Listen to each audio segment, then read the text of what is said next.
É um livro de voz feminina que tenta relacionar língua, cultura e ensino a partir de um olhar multidisciplinar, né? Foram alunos meus no curso de pós-graduação em Língua e Cultura da UFBA e participavam da disciplina chamada Seminários Avançados 3. E eu levantei como desafio uma proposta para esses alunos do doutorado que apresentassem um artigo em que pudessem, a partir da ótica deles de pesquisa, relacionar o trabalho com todos os módulos de linguística que foram apresentados durante a disciplina.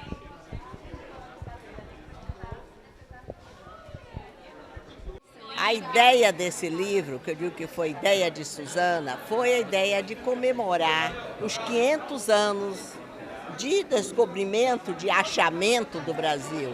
Aqueles 500 anos que foram comemorados de várias maneiras. Uma maneira de comemorarmos no nosso grupo é a publicação de diversos artigos sobre o que foram esses 500 anos, o que é que já se estudou, o que é que já se sabe. Tem capítulos sobre línguas indígenas, tem capítulos sobre africanos feitos por especialistas dessas áreas. Como nós somos da área de língua portuguesa, os nossos capítulos são sobre língua portuguesa. Mas tem vários capítulos sobre diferentes aspectos da língua portuguesa no Brasil, durante esses 500 anos. E reuniu vários autores, são autores daqui e de outras universidades brasileiras. A outra organizadora foi a professora Rosa Virgínia de Matos e Silva, que infelizmente já não está mais aqui entre nós, né? Ela já faleceu. E aí reunimos essas pessoas e chegamos a essa publicação. Como esse livro teve bastante aceitação, estamos já na segunda edição. A EDUFBA nos propôs e aceitamos, fizemos a revisão ortográfica, porque já é depois do acordo, e ele está na segunda edição.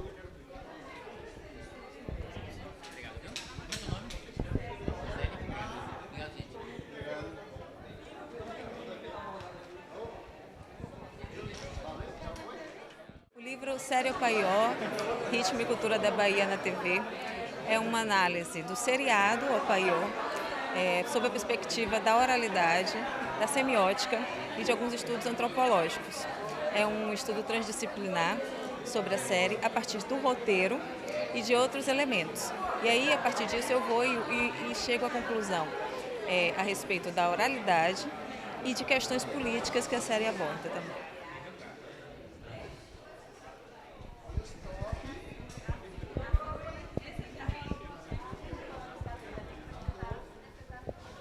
Na verdade, esse livro ele é fruto da minha tese de doutorado, né, em psicologia.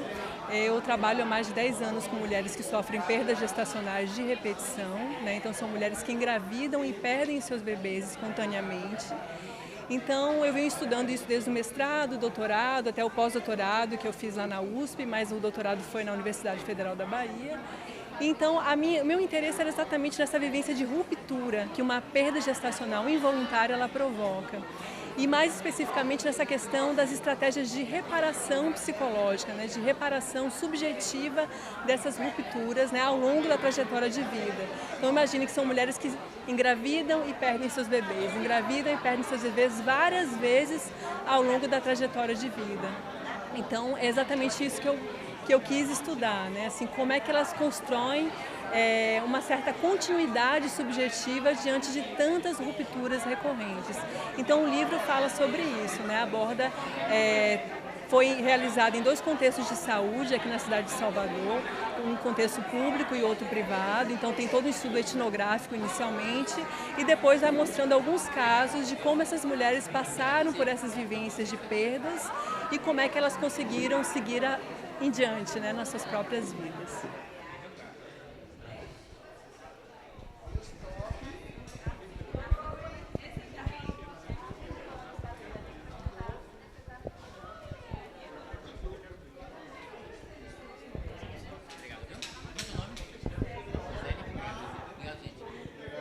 Bom, primeiro o livro ele tem como um cenário com o qual a gente trabalha, é um cenário que envolve mais de 1.100 municípios do Brasil, né?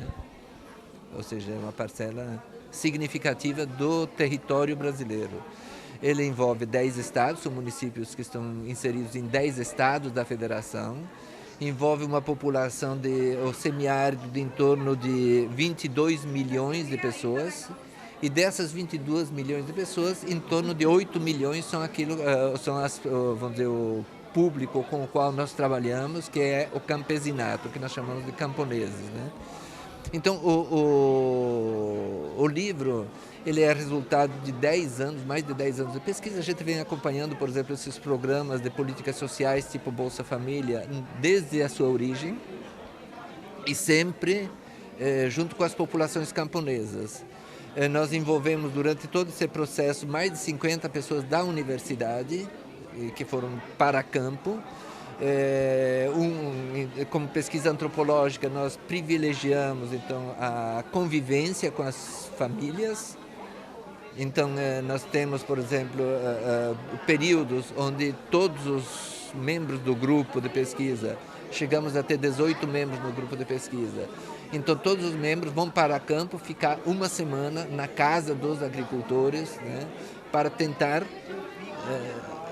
entender então os processos, como é que eles produzem a sua existência e como é que eles se apropriam desse dinheiro do Bolsa Família e eles inserem esse Bolsa Família na dinâmica da sua própria vida, né?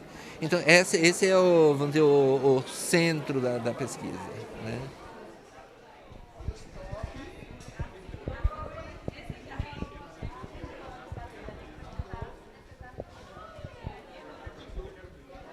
Esse livro, que chama Saúde Mental na Atenção Básica, Política e Cotidiano, a nossa intenção foi de atualizar um debate que já vem acontecendo de uma forma ainda muito tímida desde os anos 70, no Brasil e fora do Brasil, na perspectiva de que é fundamental que a gente não tenha a saúde mental apenas como uma especialidade. Não é? É tão importante hoje em dia no mundo a presença dos transtornos mentais e do sofrimento psíquico como algo que acomete uma grande parte da humanidade, que a gente não pode deixar isso na mão de especialistas. Então é muito importante que as equipes da atenção básica também possam cuidar dessas pessoas, que elas possam entender as origens, inclusive toda a gênese social desse problema de grande relevância, né? As questões culturais, as questões políticas. Então, esse livro é uma tentativa de estar traduzindo essa prática exercida mais no campo, né, da atenção primária à saúde, a partir de pessoas diversos autores. Então são inúmeros autores brasileiros, alguns que são já conhecidos na área, como o professor Gastão Wagner, como o Roberto Ticanori, que foi o coordenador do Ministério da Saúde e da Saúde Mental. E a segunda parte desse livro, ela traz uma contribuição mais no campo empírico, ou seja, fizemos uma pesquisa aqui em Salvador, a partir de uma intervenção que foi feita pela Residência de Saúde Mental, Residência em Saúde Coletiva, com área de concentração em saúde mental. Então, já tivemos a oportunidade de ver em que medida essa intervenção deu frutos, né? Então, é um pouco a análise dos efeitos produzidos por essa intervenção, que a gente também analisa nesse livro, e tentamos, assim, pegar temas estratégicos, como, por exemplo, a violência urbana. Então, como é que a violência urbana atravessa também a questão do sofrimento psíquico e como é que a atenção básica é o lugar também para cuidar disso. A saúde mental das crianças e dos adolescentes, não é? Então, como é que esses profissionais que estão aí na atenção primária, por estarem visitando as famílias, frequentando esse território, são pessoas que podem contribuir muito com a identificação dessas pessoas, que às vezes estão presas dentro de casa, por exemplo, né? Porque esse sofrimento psíquico produz isso, dificuldade de sociabilidade. Então, assim, esse foi o objetivo, né? De atualizar o debate, trazer temas estratégicos e especialmente oferecer recursos, tanto teóricos, mas também exemplos empíricos de como é que a gente precisa aproximar, né, o campo dos especialistas do campo dos generalistas e fazer com que tanto os especialistas quanto os especialistas e os generalistas saiam do campo exclusivo do setor saúde. Porque saúde mental é impossível de se conseguir sem você ter melhor moradia, educação de qualidade, não é, renda, sem reduzir as desigualdades sociais. Então, tudo e um pouquinho de cada uma dessas coisas a gente tenta tratar nesse nosso livro.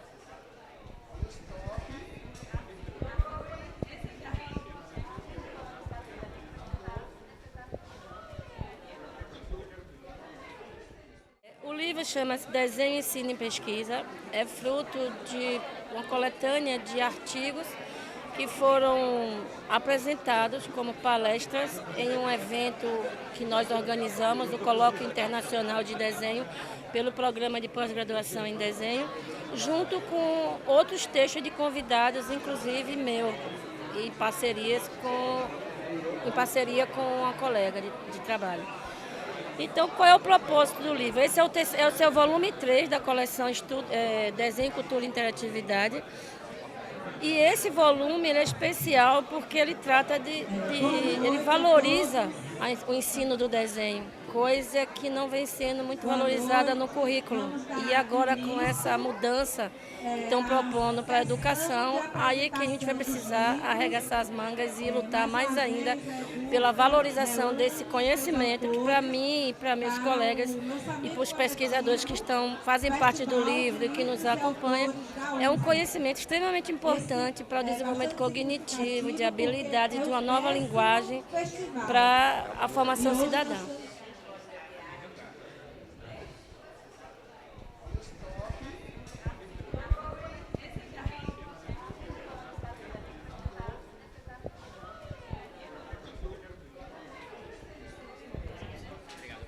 Esse livro é um livro sobre uma noção importante na estética do filósofo Kant, Immanuel Kant, que é a noção de forma, e que tem uma influência grande na crítica de arte moderna.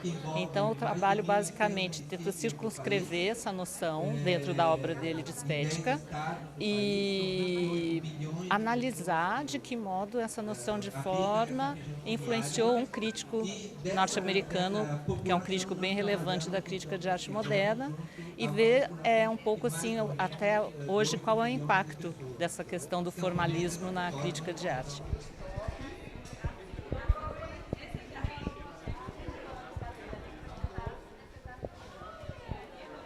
Esse livro é fruto de uma pesquisa feita da UFBA com a Universidade de Estrasburgo, num convênio da CAPES com a COFECUB francesa. Então foi uma pesquisa interdisciplinar que reuniu professor de antropologia, sociologia, botânica, educação, e foi um convênio que durou 3 anos e nós fizemos uma pesquisa no litoral norte sobre a perspectiva do desenvolvimento sustentável e do turismo e quais os resultados disso para determinadas localidades no litoral norte. Tanto na perspectiva dos professores da botânica, verificando o que ocorreu do ponto de vista da vegetação, dos professores da educação, que verificou como as comunidades foram afetadas e quais os processos de socialização ali existentes, a antropologia, estudando os processos de como se produz com a piaçava artesanato para ser vendido, e também buscando entender os aspectos ambientais que ocorreram naquela região. Então é um conjunto grande de textos, parte deles são de professores e estudantes de mestrado, de doutorado aqui da UFBA, e parte deles são de professores da Universidade de Estrasburgo, em várias perspectivas, tentando entender essa região do litoral norte.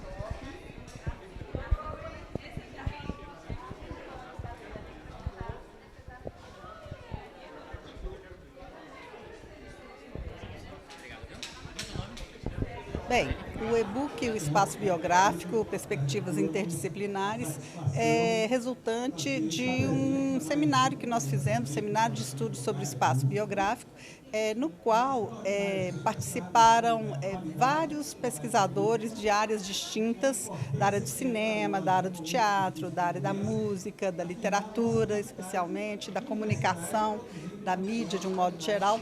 e nós conseguimos organizar 2 livros, um deles será impresso e esse está saindo em e-book, que até é mais vantagem porque as pessoas têm acesso com mais facilidade, né? E nesse livro a gente tem, então, a partir do conceito de espaço biográfico, que abrange todos os discursos e as produções simbólicas que dizem respeito à questão autobiográfica ou biográfica de um modo geral, né? As narrativas de si, né? Em várias perspectivas, em todos esses campos. Então, são estudos de temáticas variadas, mas tendo como eixo essa questão do espaço da narrativa de si, né? Aí nós temos blogs, nós temos teatro, como eu disse, literatura, muito de comunicação também. E esse livro foi, então, uma coletânea, né, que nós construímos a partir desse evento.